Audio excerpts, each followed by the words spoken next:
They took his home, they starved his family, and they killed the men who tried to fight back, just for a bag of rice. But they made one mistake. They didn't realize the quiet, well-dressed man they pushed into a coal mine was the most dangerous fighter in all of China.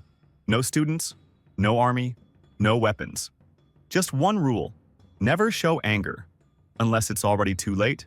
And when a Japanese general finally challenged him in front of an entire city, Ip Man didn't just fight back, he asked for 10 enemies at once. What happened next didn't just change a war, it created a legend. Before we go deeper into this story, hit subscribe and turn on notifications, because if you love powerful, intense stories like this, you won't want to miss what happens next. The year is 1935, and the city of Fosan, China, is prosperous.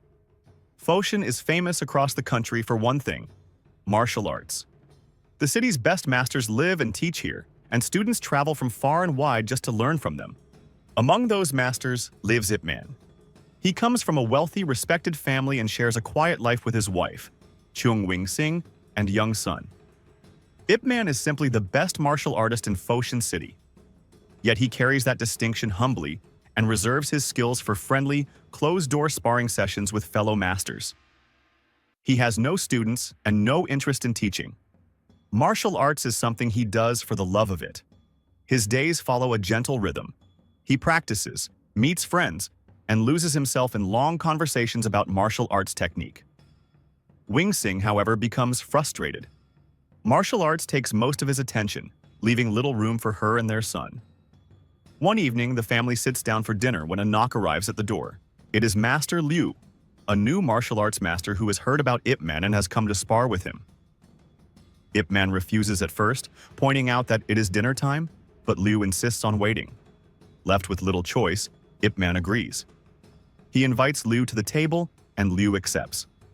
After dinner, the two men clear the space and fight inside the living room.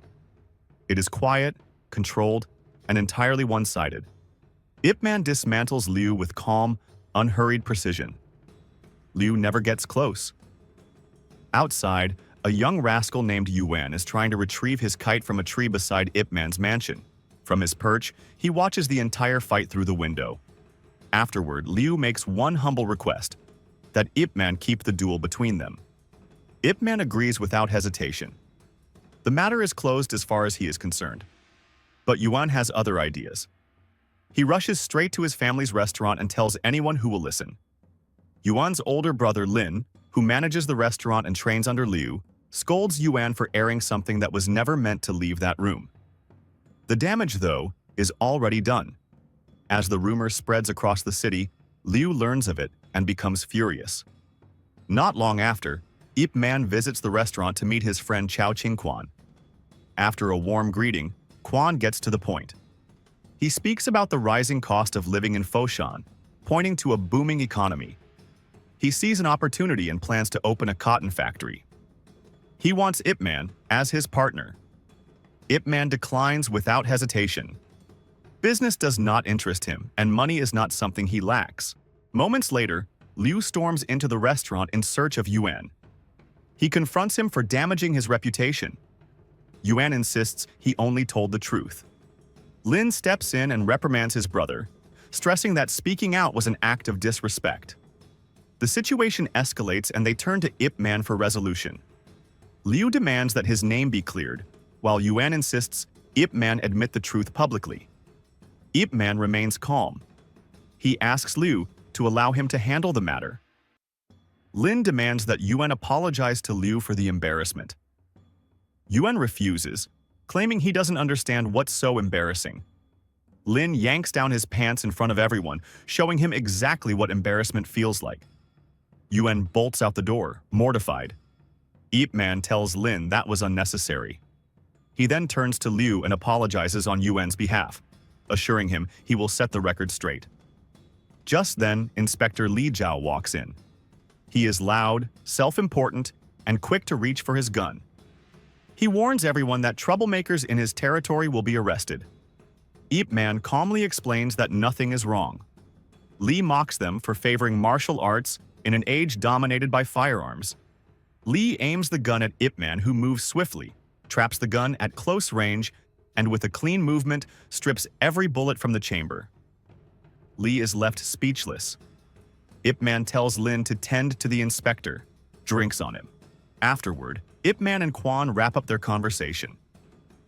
Quan needs capital to launch his cotton factory, and Ip Man hands it over with no urgency for repayment. Across town, a new fighter named Jin arrives in Fosan with his group. Confident and aggressive, he seeks to prove himself. He enters the martial arts school streets and declares his intention to challenge the masters. The first school's master steps forward to accept the challenge. Jin puts him down without much effort. Then he moves to the next school, and the next. One by one, he works his way down the street, defeating every master he meets. Even Liu, who fights hard and makes Jin work for it, falls in the end. Later, Jin sits down for a meal, convinced no one in Fosan can overpower him. He declares that if he opens a school here, he'll make a fortune. None of these martial arts masters know real kung fu. The man serving his food tells him there is one man he hasn't fought yet, Ip Man. Jin gathers his men, rounds up a crowd, and finds Ip Man's house. He wants an audience for this. He wants everyone to see him dismantle Fosan's so-called best. When he arrives, Ip Man refuses to fight. Wing Sing has grown tired of the constant challenges. Jin presses further, mocking him and calling him a coward. This time, Wing Sing intervenes, giving him the signal to take care of the braggart. The fight begins. Ip Man dismantles Jin with calculated efficiency. Desperate and outmatched, Jin pulls a weapon. It makes no difference. Even armed, he cannot land a single strike. By the end, Jin is battered and humbled. Life, for Ip Man, is full. He has everything: wealth, family, and honor. But the peace does not last. On July 7, 1937, war erupts between Japan and China. The conflict devastates the country. The economy collapses. A year later, in October 1938, Japanese forces seize Fosan. They execute civilians, burn factories, and leave the city in ruins. Fosan, once a thriving center of commerce with over 300,000 residents, is reduced to barely 70,000. Only a handful of factories remain. The Japanese take over Ip Man's mansion and convert it into their headquarters. The man who once lived in comfort moves his family into a worn-down house, barely scraping by. While buying rice one day, Ip Man runs into Quan. Quan takes him to the cotton factory, one of the few businesses still standing. It is preparing to resume operations despite the war. Quan admits he cannot repay his debt yet. He offers Ip Man a share in the factory instead. Ip Man declines. He won't accept charity or be indebted to anyone. With his family starving, Ip Man has no choice but to take a job at a coal factory. It is hard, grimy work, and the yard is full of men just like him, former martial artists, now laborers, doing whatever it takes to get through the day. There, he reconnects with Lin. Lin admits he has not seen his younger brother since the incident at the restaurant and regrets how he handled it. Moments later, Lin begins searching frantically for a missing metal box. Ip Man joins him. Their search is interrupted when Inspector Lee enters with Japanese soldiers. Ip Man is surprised to see him. Lee now serves as an interpreter for the Japanese. He announces that the Japanese are looking for skilled Chinese fighters. They want them to compete in matches. The reward is a single bag of rice. Lin steps forward and volunteers. Ip Man tries to stop him, sensing danger, but Lin won't listen. The Japanese have taken everything from them. This is his chance to fight back. A few other workers, driven by hunger, also step forward. At the arena, the Japanese general named Miura addresses the fighters. He declares he will fight 3 opponents at once. Even if they lose, they will still receive rice. The fight begins. The general overwhelms them with strength and precision. The other 2 fighters quickly realize they cannot win and signal surrender. Lin refuses. He continues to attack. Each time he falls, he forces himself back up. The general strikes him down again and again. Lin keeps rising, until he no longer can. The next day, Ip Man notices Lin is missing and grows concerned. While going about the yard, he finds the metal box Lin was searching for the day before. He holds onto it. Soon after, Lee returns with Japanese soldiers to recruit more fighters. Ip Man asks about Lin, but Lee coldly claims he knows nothing. Suspicious and determined to uncover the truth, Ip Man volunteers to go with them. At the arena, Ip Man watches Liu dominate his opponent and claim his rice. But Liu isn't finished. Flush with confidence or maybe hunger, he demands to fight 3 at once. Ip Man tenses. The second fight goes differently. This time, he is overwhelmed and forced to surrender. On his way out, he reaches down to pick up the rice he earned from the first bout. Colonel Sato, Mura's impulsive deputy, shoots Liu without warning. The Japanese general is furious. He immediately rebukes Sato, making it clear this arena is meant to honor martial skill, not senseless killing. Sato apologizes, insisting Liu dishonored the fight by taking the rice after losing. Ip Man is furious. He asks if Lin was killed in this arena. Lee says nothing. That silence gives him his answer. Ip Man steps into the arena next and requests to fight 10 Japanese soldiers at once. The fight begins. Ip Man moves with precision and control. Every strike is direct, efficient, and relentless. One by one, the soldiers fall. In moments, all 10 are down. The general is impressed. He tosses 10 bags of rice across the floor as a reward. Ip Man coldly refuses the reward, making clear he did not come for rice. The general asks for his name. Ip Man gives a different answer. Lee, afraid of what he might do, quickly reveals it. On his way out, Ip Man picks up Liu's blood-soaked bag of rice. Outside, Lee follows and warns him not to return to the coal mine. The general will not ignore him after this. Ip Man responds with a slap, accusing Lee of betraying his own people. Lee defends himself, claiming he is only trying to survive. Ip Man rejects that, making it clear he survives at the cost of others. He carries Liu's rice to the man's family, delivering the devastating news. Meanwhile, Jin returns to Fosan, no longer a kung fu fighter, but the leader of a bandit group. Among his men is Yuan. They storm Quan's cotton factory and demand money. Quan explains there is none. The factory has not made any sales. Jin responds with violence, beating him without hesitation. Quan's son tries to intervene but is knocked aside. The boy runs to find Ip Man. By the time Ip Man arrives, Jin has already left, but not before warning he will return. Shaken, Quan admits he wishes he had learned martial arts to at least defend himself. He asked Ip Man to teach him and the workers. Ip Man has never taken a student in his life. But things are different now. He agrees. Not for recognition, but because his people need to defend themselves. For the first time, he begins teaching martial arts. At the same time, the Japanese general becomes fixated on Ip Man and orders his men to find him. One day, Lee arrives at Ip Man's house with Japanese soldiers. He tells him the general wants a rematch. Ip Man refuses. The situation escalates when one of the soldiers behaves inappropriately toward Wing Sing. In an instant, he attacks and knocks them all down. Lee, who has swallowed lots of humiliation long enough, seizes the moment and lets out his own frustration. When it is over, Lee tells him the Japanese will not forgive this. He needs to leave. Ip Man immediately leaves with his wife and son. He tells her he'll have to send them to Hong Kong, where he has people he trusts. Until they can move safely, Lee shelters them in his home.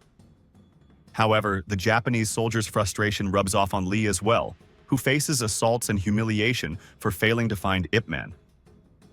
Back at the cotton factory, Jin returns with his gang. This time, the workers do not scatter. They hold their ground and fight back, but they're no match for Jin still. Ip Man arrives just in time and handles them with the kind of efficiency that leaves no room for argument. When it is done, he warns Jin to never come close to the factory. Afterward, Ip Man approaches Yuan. He urges him to leave the gang and choose a better path, but he remains defensive and adamant as always. Ip Man breaks the news of Lin's death and hands Yuan the metal box. Yuan opens it. Inside, folded carefully, is his old kite.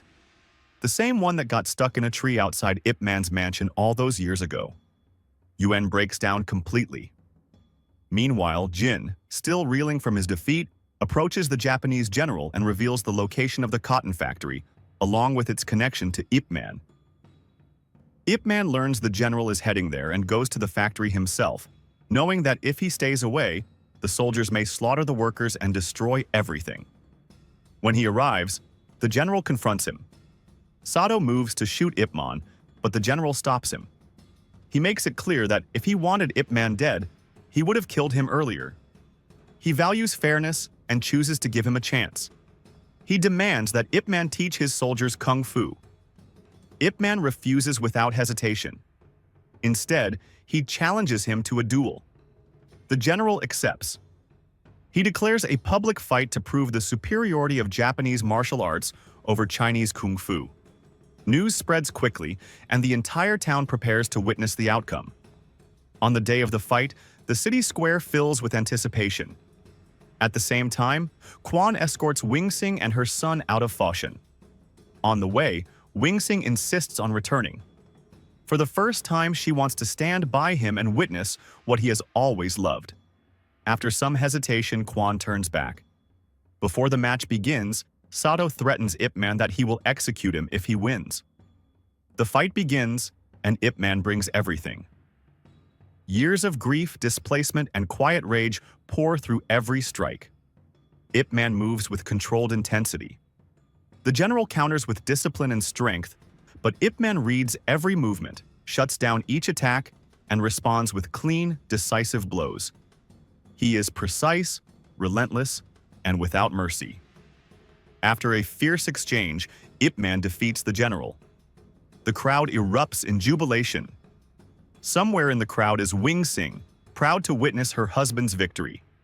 In that instant, Sato carries out his threat and fires at Ip Man. Lee reacts quickly, striking his arm and deflecting the shot.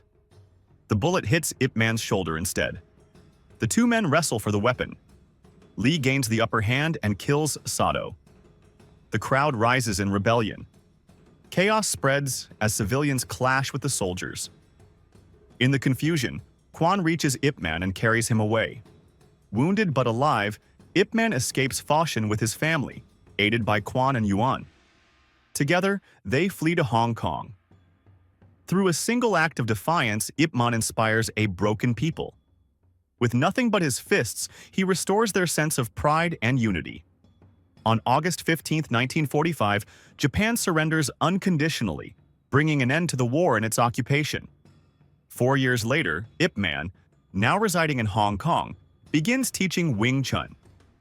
By 1967, he establishes the Wing Chun Athletic Association, helping preserve and spread the art to future generations. Over the years, Ip Man trains countless students. The most famous among them is the global icon, Bruce Lee.